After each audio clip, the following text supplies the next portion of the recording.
Appreciate it. Yeah, so everyone, my name is Jessica. I am the wine director and resort wine and water sommelier at the Four Seasons Resort in Palm Beach. I've been there for about a year now, so I wanted to share with you a little bit about some critical trends I've seen for both high-end wine and water today. Um, so again, a little bit about myself, in case you don't know who I am. I started a little company called the Wine Channel TV Network about 10 years ago. We grew to become the world's leading digital wine television network. I was voted a Wine Enthusiast Magazine Top 40 Under 40. I am also a published author, a podcast host, and professional wine judge, and most recently became a water sommelier about 2 years ago when I went off to study in Germany. Um, I actually learned and started to research about becoming a water sommelier because I was doing this professional wine judging for close to a decade. So I don't know if anyone knows. Does anyone do professional wine judging, or have you heard about that before? Yes, one hand raised before. So basically, we get together. One competition I judge is called the San Francisco Chronicle Wine Competition. So we'll judge close to 8,000 wines in 3 days. And so you get extreme palate fatigue. It is a true testament to, I mean, it's hard work, and people don't realize this. So there are certain types of foods to cleanse your palate, which is a specific olive. I don't know if you know this, called graper olives, which are fantastic. Different types of bread, different types of rare roast beef. And but there was not water. And that just always stuck out in my mind when I was doing these competitions and judging hundreds of wines in a day. I'm like, how is this not possible? So that led me on my role and quest to become a water sommelier. And the Four Seasons actually had never had a water sommelier. I'm the first water sommelier in all Four Seasons history, and the first ever to develop the first water menu. So I want to share with you a little bit today as well about my water and wine success that I've had and where I see opportunities for growth. Please feel free to ask any questions that you have as well. So the number one thing I want to talk about today is who is leading the way for this varied water consumption. Well, it ties into who was leading the way for varied wine consumption back in the day. When I started out 10 years ago, there was all these skeptics when I started doing little videos on Wall Street, and I'd go out to these fancy dinners when I was working there, and I said, I don't like this, but I like wine. So I do videos interviewing winemakers, interviewing chefs, and millennials were the ones that were catching on to this really fast and the ones that were spreading the word. In case someone doesn't know who millennials are, I want to share this video with you. All you guys born after 1985 had no idea how hard life was. If I was too shy to ask a girl out, there was no okay Twitter. I went to the white pages, Googled it, and called her house. Then you had to make small talk with mom for like 20 minutes before she even came to the phone. Let me tell you, when she turns down your invitation to Sparrows, you can't just swipe away the hurt.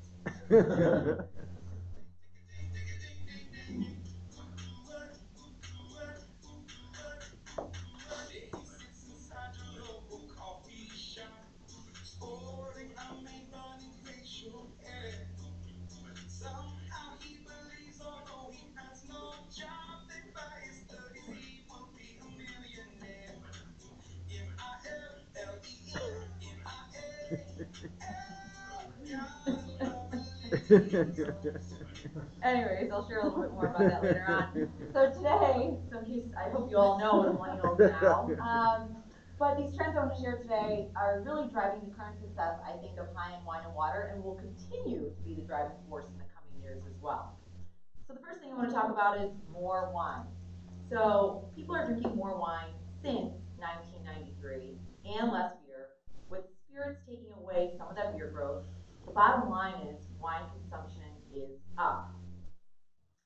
And with wine consumption up, people are tying in with water hydration. They're riding this wave. Hydration benefits are well known, but I think that millennials, again, are helping to spread the word about this, and they're tying it into lifestyle changes. That's what it's about when I always talk about wine at the resort. And for the past 10 years, yes, if you have a great wine, that's fantastic, but I'm going to talk about this too. It's the backstory, and it's tying into your whole luxury lifestyle. The Four Seasons Resort, people are spending, $1,000 to $10,000 a night for a room. Of course, I'm going to bring in Jamal's Spalvardi water because that ties into the lifestyle. If they're saying it with fine water and premium water, but it's just going to take some time and some education. Education is the key component, but eventually they'll see water, as Michael says, as being more than just water. It's going to be a part of their lifestyle. and they're going to figure out why they need this water for more magnesium or this water because it has more calcium since they're lactose intolerant. So again, I think that people are going to eventually develop this emotional bond.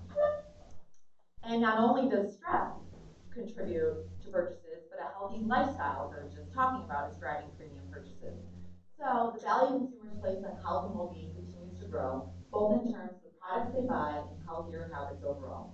Again, I see this every day at the resort. They're drinking specific, as you mentioned before, yoga water when they're doing yoga on the beach before they come in and have their breakfast, or they're drinking their enhanced water, or they're drinking different types of water depending on what they're doing to help promote their healthier lifestyle. And sustainability. I've been talking about this for over 5 years now with wine. So I'm just, and I get this all the time, and I would love your input on this topic as well, everyone that's here today. That's one of the biggest struggles and opportunities for growth I see is that people say, all right, I'm buying this $100 water, $50 water, whatever it may be. How are you helping the environment? How is that sustainable? What are you doing? How are you being carbon neutral and really helping to offset what you're doing with all these bottles? If you're using bottles, we do that actually for all of our rooms as well. But sustainability and health are increasingly seen as one issue now. People are now willing to pay more for environmentally friendly products. And these products have a story to tell. And millennials, again, going back to millennials, are the ones that are going to tell this story and want this story. And companies are driving on that factor. So here, if you've ever seen any media or article on me, I've lived by this one mantra. I always say wine is just a conversation waiting to happen. From day one, when I started off 10 years ago in New York City, doing these little videos before YouTube even started with my flip cam camera, and I would always say, tell me the story behind your wine. Yes, it's a great wine or it's a great product, but people aren't going to remember that. They're going to remember how you made them feel and that whole experience that you had with the actual product. So I think that as well, I don't know if you've ever heard of this coffee before, Kobe Luwak. If you haven't, you need to Google it. It's kind of gross. You need to Google it. But people are going crazy about it because it's the story behind it. And I think that that's going to tie in as well with water. That's what I do on a daily basis. When I talk about you, Jamal, people are fascinated to hear your story, how you were on the hunt for a better cup of tea for your wife. That gets people hooked. At first, I see them look at me and they go, wait, what, $110? I go, you're not even flinching when you spend $100 on a bottle of Camus.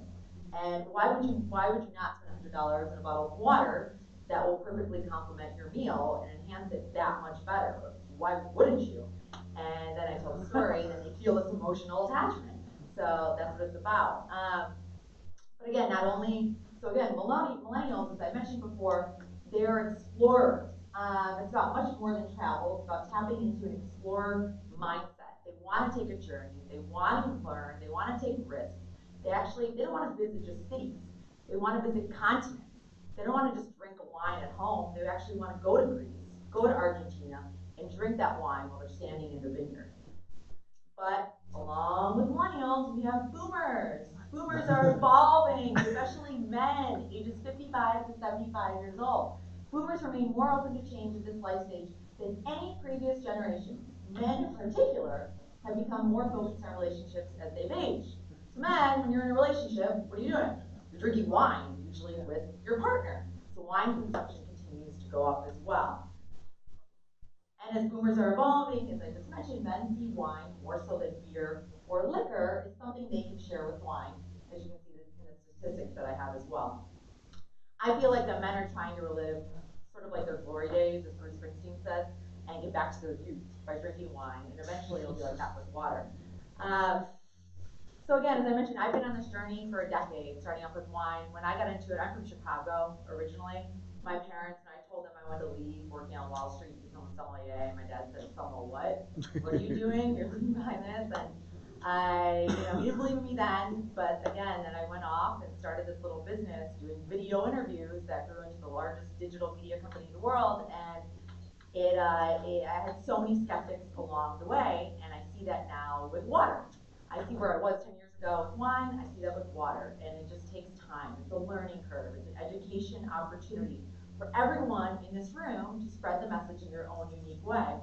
Um, in the next video I want to show you is sort of the reaction I get from people all around the world that come into the resort every single day. This is what they kind of act like when I tell them I'm a water sommelier. What's really interesting to us is the Oh, way yeah, that this one. water here in Bushel, the way that we've decided to do that is with our burro team. A burro is a small donkey that can carry a significant load. We've had them specially outfitted with satchels that can carry 26 liters at a time. We strap them in, we strap the Joke. water to the booth, and then they start their journey towards us. Put leather harnesses, they're absolutely beautiful, and we're actually going to start selling them online soon. Cost doesn't matter to us. That's not what we're in this for. It's so silly that people are focused on that it's $11 a liter. It's purely just to cover our expenses for a liter of water. It's a liter of adventure. Corporate water is soulless. Our water is about freedom. It's about freedom and independence, and it's got an Emersonian spirit about it. And that spirit is something that we want to get across in our water, because water is freedom, and freedom should flow like water. We're the Timmy brothers, and we make water. There's a lot of possum in this. You can smell the strife of the people. We can absolutely smell the noni, which is the traditional banquet card. Anyway, so what they were saying, that's what I usually get every single day. So it is a constant push, but I see females to the rescue with this feminization of culture. So women today are less likely to be influenced by men and more likely to influence men. All right, ladies, like, we don't have a lot of ladies in the room. One, two, three, four, five, six of us. So this is a great opportunity for us to get in and take charge and really push this. Partly as a result, men are participating in activities, drinking rosé, shopping with us, going to the spa, and purchases traditionally seen as feminine. Men's openness enables even greater creativity, expanding the audience to more feminine design. This also ties into more of a global perspective. Product growth is really, I think, more global than ever. Take the NBA, for instance. 1 in 4 players are foreign born, and I mean, it's just taking over the world. So I feel like the growing international influence in the U.S. combined with a high degree of openness has led millennials to embrace products and experiences from around the world. Again, it all ties back to these millennials who have the voice, who want to be heard, who want to say their opinions through every type of social media that's out there. So, in summary, it really is about telling the story. Every single day when I walk in, I mean, I've just joined the Four Seasons. Again, it's been about 9 months. It's the story. When I pushed and walked in and said, I want to create the first ever water menu, I got people looking at me like I was from Mars. And it just blew my mind that if you are one of the leading luxury hotels in the world, you have, I've been working with a chef that just got his third Michelin star, runs the #3 restaurant in the world. Why wouldn't you have an unbelievable curated water list to perfectly complement this unbelievable food that you have as well? Especially if you have people that don't drink alcohol. And I see this every day. I had just the other week, I had a couple come in, and the lady literally started crying and said, I just celebrated my 11th anniversary. Thank you so much for having such a special list of waters on your menu because you really enhanced our overall experience and our anniversary. We don't drink alcohol. This made it so much more special. Once I start telling the story and education process gets through, they get it, their eyes open. That's what everybody talks about. Yes, the food is fantastic. Yes, the wine is fantastic. They're raving about the water. Every article that's been out right now about Four Seasons in Palm Beach, it's about the water. It's so intriguing. People just need to learn more. So we need more evangelists, like all of us in the room, to help spread that word and tie it into health and wellness. When I start talking to people who are lactose intolerant and saying you can get more calcium from certain mineral waters than you can from a glass of milk, their eyes pop out of their head. When I say there's over 27 different minerals in Vichy Catalan and it tastes like the sea, and I say, just try this. If you think all water tastes like water, let's just start off with this water that'll blow your mind. And they're like, oh my God, I had no idea water could taste like that. So I've learned it is about telling the story and connecting with millennials, but it is giving them the opportunity to actually try the product. So when they try the product, then their eyes open even more. And again, in case you need a reminder about these millennials, here we go again.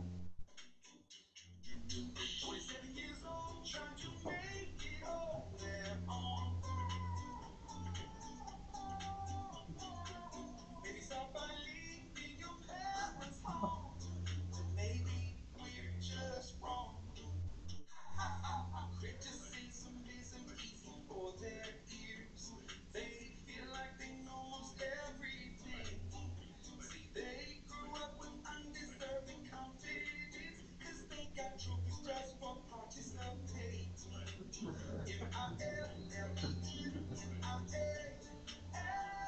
Gotta love millennial. So those millennials, and I just want to share with you a couple pairings at work and that I love. So again, as I mentioned, when I came on board, I created this first just water menu, and I go, all right, people aren't jumping on board to try out different waters right away. What can I do that's outside of the box to really get them, intrigued to try new things? So I said, why not Italian wine? We have so many people that drink wine, and how can I get them to see that these products can perfectly enhance their wine and also perfectly enhance their meal? So I started doing different luxury wine and water tastings at the resort. I actually do it weekly.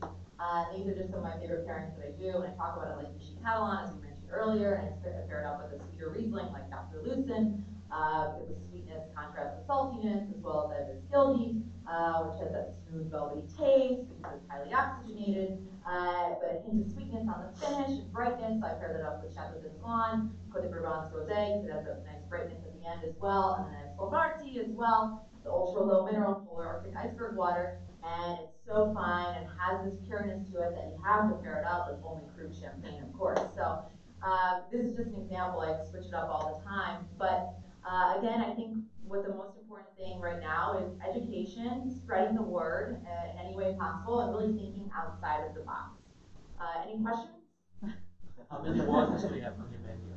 How many waters? Right now, so right now, again, that was a push. I only have, I believe it's 12, including, so as a corporation, I know someone works for Four Seasons as well, we have corporate mandates, you have corporate mandated wines that you have to have, and waters. So we have some house waters that we have as well. But I'm looking to expand that. Yeah. So, I was originally going to ask this question to Sam because he's speaking about curated water menus. But in my experience, when there's a water menu and there's waters that you really want to push the boat out to educate people, the likes of Skilda, Right. the likes of, well, yeah. Um, Ultimately, unless there's a good way of explaining why there's a water menu, how do you prevent people from just panicking and ordering everything? What do you mean panicking? Well, because the concept of a water menu Correct. is still a very new concept. It is, absolutely. You need a person like a me right now that goes up to the table and says, did your waiter tell you about the water menu? No. All right, so let me tell you about the water menu. What are you eating tonight? Did you know this can actually make your meal taste better? And their eyes go, what are you talking about? It's having a person that's educated, like I said again, education is the key, on your team, on your staff, that can go to the table and actually describe and talk about things and give them a taste. Have a bottle that's been opened. And I think just like with wine, I always say you can talk about wine until you're blue in the face, but until you try that Greek Assyrtiko that I just got from Harris Sigalis, that's unbelievable, this extreme minerality, you won't know what I'm talking about. You have to try it. So it's the same thing with water. It's really good observation, and I have the same observation. We've seen so many places that tried water menus, even bigger menus, Right. 30, 40 waters, but it didn't work. But there are two places I work where the water menu, I know where the water menu is working extremely well. One is with Martin Riese in Los Angeles and with Jessica. And if you compare the two personalities, you can see what is the missing ingredient when it doesn't work. It's a person with passion that pushes the concept. And I've made a couple of lists, but you use the word push a lot in your presentation. I do push. You kind of have to. If I see a guest, I had this a month ago, a guest came in, was goes, Jess, can you just find the best wine in your cellar, pull it up, have it ready for me so I can put it on my private plane? And that polar Arctic iceberg water that you poured for me, yeah, can I have 10 bottles for my plane as well? And then I see my boss, I go, told you. Because on day one, he goes, who's going to buy that? I don't get it. What are you talking about? So they say, I go, you just wait. There are people for every type of water, just like there are people for every type of wine. Not everybody can afford or buy Petrus, just like not everybody can afford or buy certain types of high-end fine water. It's being able to, I say sort of, when I say for wine, be a wine therapist. You have to listen to the people. That's why you have two ears and one mouth. You have to listen and find out what they really want. So you push, but you listen first. And you educate is a big And component. educate. That's exactly it. So did you get a lot of pushback when you wanted to put a water menu? Oh my God, so much. My water menu is actually in the back of my wine menu. So that's what I'm pushing for right now is to actually get an actual water menu, and eventually have that at more properties as well. Yes. Yeah, just a fast question. Do you describe your water? I mean, if you come to wine menus, I don't know how it's in the US, but in Sweden, you don't describe the wine. It's just a menu from France and Germany. You Right. have to have a better, you have to have your own understanding for wine. Right now, I have it just by regions as Yeah. well, and then I'll go up and talk to them, and I literally have this as like a luxury experience flight. Okay. And then I talk to them about how each water has a distinct taste and they're completely different than each other. So they can really identify and taste the differences between the waters, so going through different waters. So yeah, so describe them a little bit in the menu. Yes, yeah, yes. just basics.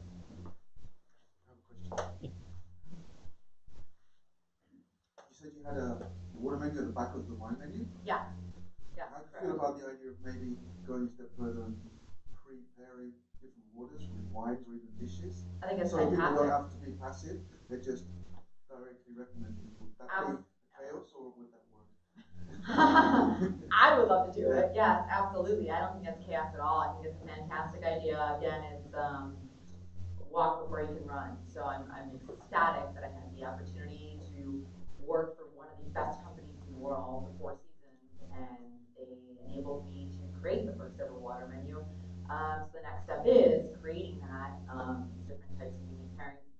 But again, it's working with the team, working with our Michelin star chef, and it's a big collaboration.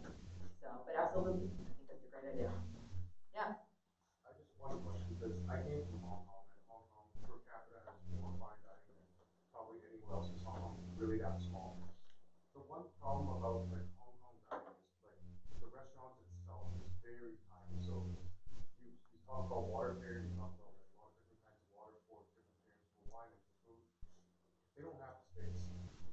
They don't have the space for what? For storing that much. No, I don't buy that. I don't have the space either. I made the space. We made the space. And for my wine cellar, I should show you a picture one day on my phone. So my wine fridges, I have two like wine fridges upstairs, and then like two on the side. And I allocated two shelves for my premium fine waters, and I put it in the area where I store with my wine. Different temperature, obviously, over there, but you can make the space if you want to. And again, it's not starting so big. And I see people get nervous. Oh, I gotta have 50 waters and do that. No, you start small. We could start with 5 waters. You can't hold 5 waters. Like, I'm not even joking. Like the space that you use right. is very tiny. It's not. I'm not even kind of like joking. So where do they store their wine? They store their wine. They pretty much have like one tiny storage unit that like turned into a cold like a huge fridge. They don't have. So they should get rid of 5 of their wines and then put in waters. The wine itself can sell more than the water. That's in their mentality. Again, education process.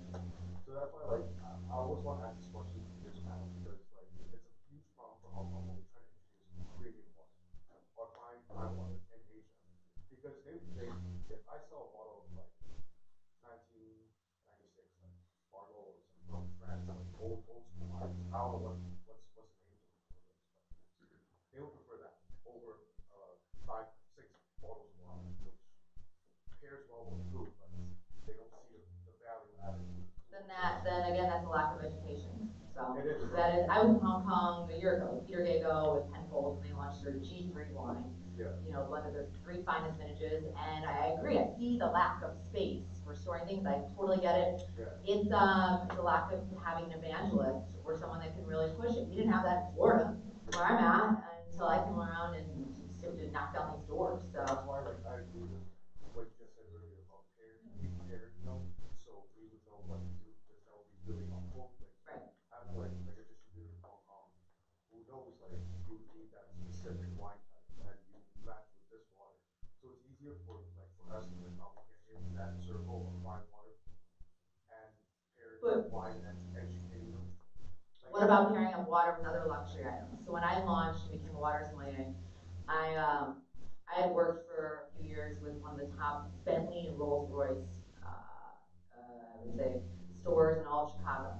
So I would go in there and bring with my top champagne clients and go, hey, all right, why don't we bring in Laurent Perrier and pair it up with the launch of your brand new Bentley Rolls Royce? Because people who are enjoying that champagne are probably going to enjoy seeing the newest Bentley or Rolls Royce.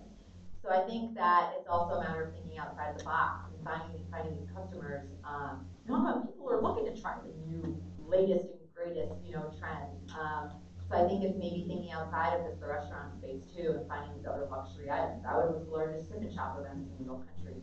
And again, because I knew people who enjoy wine, enjoy shopping, and tying in again the champagne with David Yurman jewelry, or David Arpels, and some of the brightness in the jewelry, the brightness of the champagne. So you just have to think differently. And I thought, sorry, I just have to say something as well, because okay, Sweden is not like Hong Kong, but we also get a question all the time that it's not enough space. How can we manage to get in the water? But I think, as you said, you have to be creative. You have to think a little bit outside the box. In the beginning, maybe you have to deliver the water more often, Yeah. just to show them that it was the same. So you have to be there, oh no, putting a lot of effort. But logistics costs in Hong Kong is also very high. yeah. So that's why it becomes a problem for us, like as a distributor or a supplier for water in Hong Kong. And in mainland China, it's a lot easier because they have the space, they have the like locations, there are the vendors. But in Hong Kong, it becomes very painful for us as a brand owner who try to hit the market with new products and try to pair with different products, because it becomes like I have to add like it's almost like a 40% increase if I want to specifically hit a store of my of my costs just to get the water into this one shop, because I so frequently send the water down. So in hitting that one store or like multiple like hotels, like where like it's exactly as you mentioned, but there's a logistic problem associated with what we're doing, and I think you're all very painfully aware. I think Jessica's also very lucky. You have Aqua Maestro just across I the do. street. I'm so lucky to have Brad. Brad, how many new waters are we bringing in soon? You were about right with the number. I think there was one question. No, just a comment on But this no side. logistics. No logistics. That's boring. What we did in Germany, because like a high premium water of 25 euros a bottle was like scared more or less all the chef cooks. So we did an cooperation with three of the four biggest caviar producers. And currently they skip completely the vodka during the tasting and just using the water. So if they are going to present their caviar into a store somewhere else, in a restaurant, wherever it is, they bring the water with us. So this is open doors and bringing, okay, you're selling the caviar, why you're bringing no vodka, why you brought a fine water, and this is like open doors, much more effective than discussing it by yourself with them. Um, first of all, I can promise you, not only do we have the most expensive logistics, but they're not boring. But a question. I mean, I see a lot of this, and we've participated in many different ways, including with yourself, that pairing it with another luxury good, it's great marketing. But it feels like it's been a much harder business case. Um, saying, hey, you should serve this with this caviar, or put it as part of your wine pairing menu. Okay, I mean, yes, there's an answer. We just have to educate, educate, educate. But is there a way now to strongly make that case to a restaurant, to or any outlet to say, what, these two things really should be sold together, where they're going to see the economic value and case for it? Is there a way to do that now? Yeah, showing the why. I mean, I think I toss it back to you. It's the water company showing the why, creating that collateral that wine companies do. Look at wine companies. They do so much marketing right now, think outside the box. That's what we gotta do. It's the same thing. You have to invest in what you believe in. Yes. But the big question Yeah. is, with wine companies doing Right. that and water companies, a hotel like Four Seasons is used to paying 70 cents for a bottle of water. They buy wine for, 10 euros or whatever, 5 euros. So as a fine water coming in and saying, listen, are you going to buy my water? And they're already from that 70 cents, Right. they're already charging the absolute maximum that they can charge. They're charging 25 euros for that same 70-cent bottle of water. As a fine water, you come in and say you pay €1, which is 30 cents more. Most of them are like, no, why? Because I've got Aquapana that's giving it to me for 70 cents. So the big gap here is that wine lists and how water lists is a very, very interesting concept. But how do you change the mindset of the operator, the food operator, to say, okay, I'm willing to spend a little bit more on fine water and cut my margin because he can't charge anymore at this stage. He's already charging the absolute maximum he can charge. And there's a huge gap in that. So, between creating the list and the actual getting to the hotel and convincing the hotelier to cut that margin. It's like for a long time, hotels just wanted to charge for internet, and Starbucks was giving internet for free, but the hotels still were charging for internet. So it's a very difficult process for hotels to say, okay, I've got to start giving free internet as part of the package. How does fine water become the norm? I don't think it is. I don't.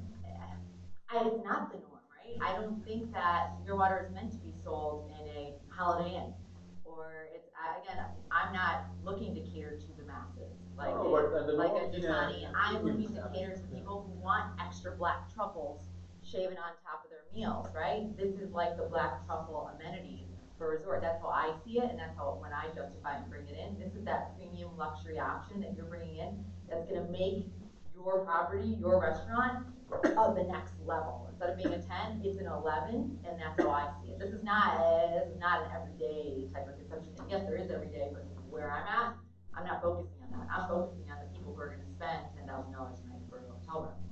So is this a case of we have to switch the consumer mindset so that the restaurant, the hotel says, I'm willing to switch the model?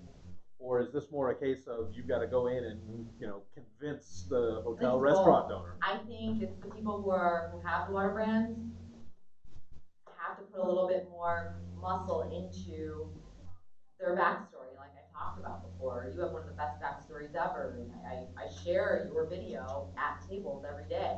I would say 90% of people walking into Four Seasons know your story and know who you are, Jamal, because it's a great story. You have great, promotional assets as well. But it's figuring out again, like how to take that to the next level. I ask you every day, do you have anything else I can give to these customers? Any other tchotchkes or giveaway items that I will get from wine companies? Again, it's not a direct correlation, but you do get that. And I don't know if that's what we need to think as a team and think collaboratively. How do we do that? Because right now it is me, but I think it goes both ways. You commented on before the demand for sustainability is very big. Yes. It's just an obvious topic for shipping Yeah. about water. How do you get around that? I would love everyone's input in here because I get that question every day, every single day. And then I go back again to when companies say how they're being carbon neutral and they'll talk about other ways that they're helping to save the planet. But I would love input from other water sommeliers around here because I get that too. How are you helping to save the environment by bringing this in? Well, we're not talking about that right now. How are we saving the environment by bringing in black truffles and putting that on top of your meal as well? And shaving gold on top of your ice cream or whatever it is. So again, I think that's something that we need to fine tune in the message for the fine water world, correct? I just want to go briefly back what Aman said. It's a very common complaint that the hotels and restaurants want to buy the absolute cheapest water and want to charge the maximum and not being able to add another 20 cents just to accommodate and have a real water and they're getting, the aqua or the San Pellegrinos. That's a real challenge.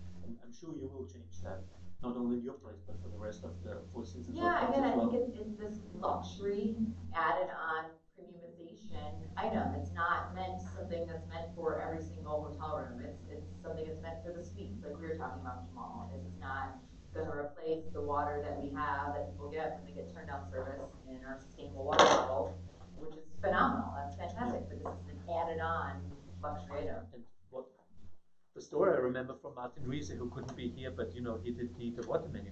He had tremendous pushback from corporates, probably like you had, and he said, trust me, I'm doing it." And after year number one, the revenue from the water sales were up, if I remember correctly, somewhere between 400 and 500%. So more than that, More, 600. And that's it. The numbers tell the story. It's the 600%. So this is the story. This is the story among the luxury item and everything, but it's also a revenue center. It is. And I was asking, do you see that it's becoming a Oh, revenue I center? told that from day one. I said, listen, this is revenue lying on the table, and that we can easily, grasp. I'm here to be that person to help you get it started, and yeah, the numbers don't lie. And they see it now. Yes. So you're vindicated, so to speak. Yes. It's still a journey, but again, this is where again we have to work together. I would love everybody's input. I'm a newbie, right, to this industry. Wine I've been in for a decade, but I want everybody's input. I'm here to learn and grasp and pick it up like a sponge. So. How much longer before we have this in every 4 seasons?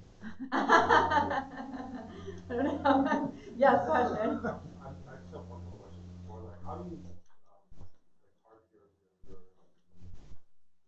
clients from like when your server comes over and asks you like you want tap or still or sparkling? Like, how do you get through that phase? Like, how do you educate them saying that no tap? Here's a nice bottle of wine. Like, how do you transition your staff or yourself to get into that position? I think that's a great question. So I played sports growing up, right? Basketball, I played D1, got a scholarship. I think it's always fail, prepare, prepare to fail, right? So if you don't prepare and actually teach your team or your staff ahead of time, it's not something that you're going to tell them when they're on the floor in the heat of the moment. They should know this based on so many staff trainings that you've already done, mock trials. I can tell you how many mock trials we do every cruise ship. We talk about a new food item, new wine, new water every single day, just so it's a refresher, just so it's a couple minutes, and we go through scenarios just like what you're talking about. If they don't know how to do it or don't know how to approach it. But I think having that visual component, the actual menu, helps you get off, helps that conversation get going. If you don't actually have that water menu, it's difficult for some people, right? I can talk to anyone, anywhere, anytime, but some people can't do that. So I think you need the water menu, number one, staff training, number two. So when you get out there on the floor and someone asks that, it's like second nature. It just goes. It just flows right out of your mouth. Oh, we have other options. And tap is not bad, because you never want to make someone feel bad for what they're choosing, right? You're getting water, fantastic. Like my mother, she loves white Zinfandel, fantastic. This was back in the day. Why don't we eventually try Riesling, and then eventually Santerre, and then Sauvignon? Since at least they're drinking water, they're in the gateway, and then say, all right, hey, I'm gonna come by. Have you ever tried or heard about this water? I just want to offer you something, and just try it out. I think that's to really make your meal even more better and more enhanced. Would you just pour like the water right in the cup, No, I bring over. I walk over with 3 glasses. Yeah. I'm usually walking over with glasses the whole day, and I'm carrying the water when I walk around the restaurant. I never don't have something in my hand. I'm carrying different bottles, and I will go and say, oh, have you ever even heard of this? Wow, that's so fascinating. Never even heard about Vichy Catalan. And I tell them the story, so you have to give them a taste. That makes sense. Peter? Yeah, I think it was almost the same, but you wanted brands with a good story, and we need storytellers. That's you. Right. But how can you can't everyone have a Martin or Jessica in all restaurants? So how can we clone you? You can't clone me. But no, we have to find right. channels. And you talked about you starting with your YouTube films and everything you do in the beginning. What kind of channels do you think we as a brand can use to help you? And we talked about education for the staff, but everyone can have an enthusiastic person as you. But how can we help you helping the staff to educate them? I think that's a great question. And again, I've been doing this only for about a year, right? And doing it, so it's by trial and error how I've learned how to do things. But I think it's finding someone is comfortable speaking, whether it's about food, whether it's about the fashion in your hotel or whatever it is that is comfortable speaking, number one. Um, that can sort of be the evangelist. So if you have a chef that loves talking about truffles or food or whatever it is, then you get them to also chime in talking about the water. You need someone that feels comfortable to talk about the products. I mean, that's how it is. And I feel like it's just a practice thing. Eventually, people have to get comfortable talking about it. That's the only way the message is going to get spread. What do we need from you? This is a learning curve. That's what I'm figuring out. It's the more I want more. I want more that you can give us. That's just what I want. It's getting the products to America, number one. I only can get so many products right now, which is tough. But then I want you to come out. I want Jamal to come out, just like the winemakers come out and do these tastings with me. Because people get sick of hearing me talk all day long. They want to actually hear from another person. So I think that's another factor. No, it's a really good question because Yeah. you can clearly see that we need these storytellers that sell the water in the restaurants and tell the story, have the enthusiasm. Very thankful we have those storytellers and we're in the process of educating them, and we call them water sommeliers. This will be the next group of people that goes out there, works in the restaurants, and pushes. I like the word push, I will use it more often. Pushes the water into the restaurant, educates the people. So I think the water sommeliers will be storytellers.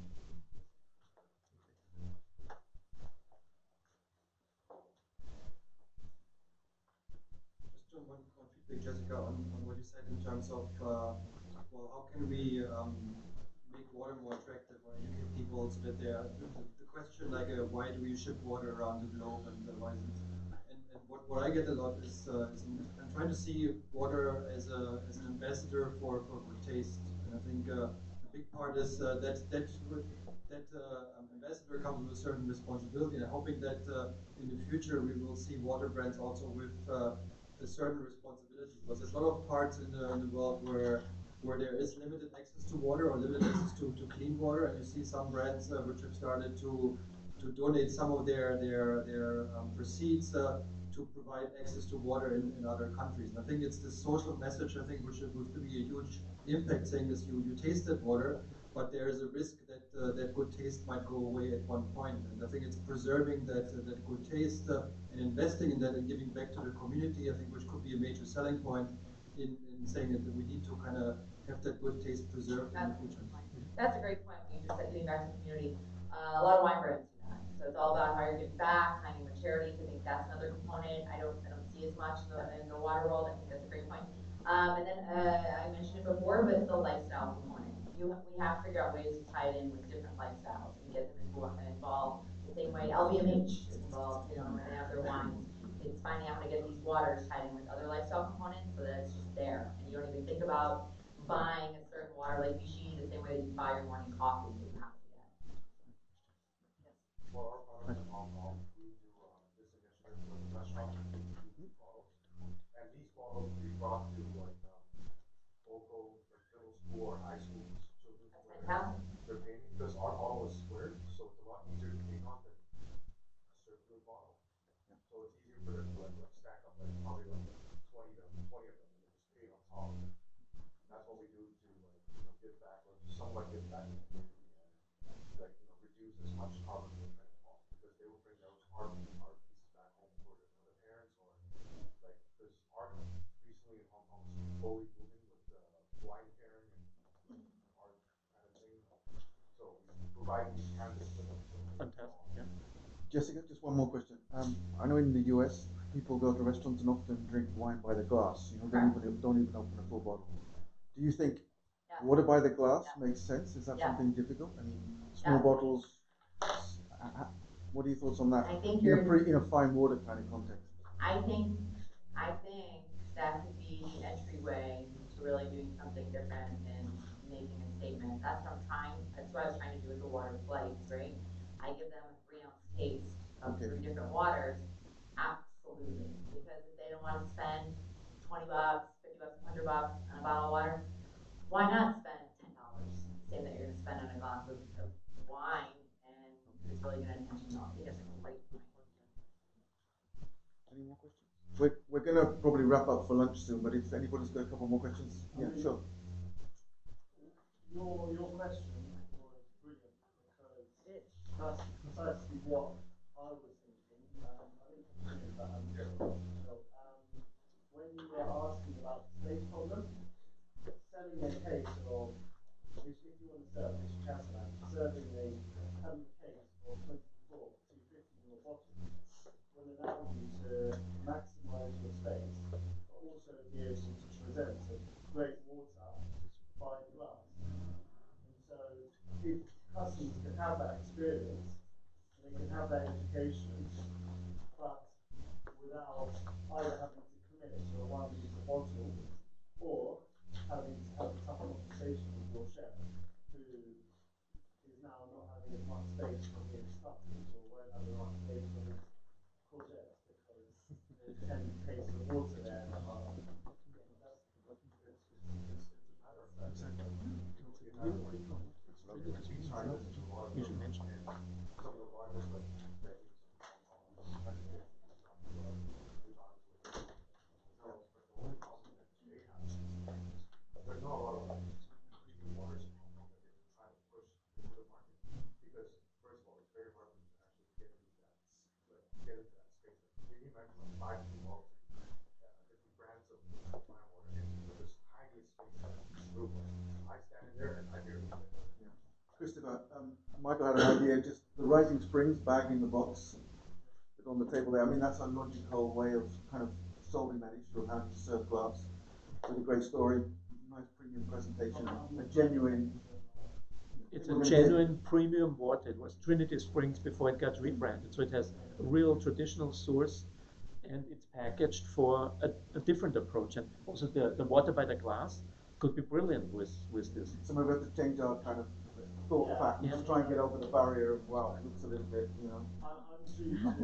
I'm due to give a speech tomorrow, or talk tomorrow, in place of Michael. And I'm wondering whether it will be better placed to just field questions because of my experience as a distributor of water and experience of speaking to homeowners, office owners, restaurateurs, captains of boats, whether, because I have very strong opinions on a lot of the points that have been raised, even the charity water aspects, whether a water should be aligned with a particular donation. For me, that's an apology. That's a way of a restaurant saying it's really not profitable for us to give you tap water, and we don't want to have a filtration system, so we're going to serve something like Belu, just to make you feel good that someone very far away is getting access to clean water, and it's a kind of apology, and it takes away the message that we should really be pushing for premium waters, that they are a healthy, functional drink with relevance as to, in of themselves. I think that issue is much more in Anglo-Saxon countries where there's not the same tradition of bottled water. In Italy, France, Spain, Germany, people just kind of, as a natural reflex, order water with a meal. But I mean, okay. I think we're all getting really hungry now, so let's kind of wrap up, and we'll go through yours tomorrow and maybe talk in more detail. Okay. So we have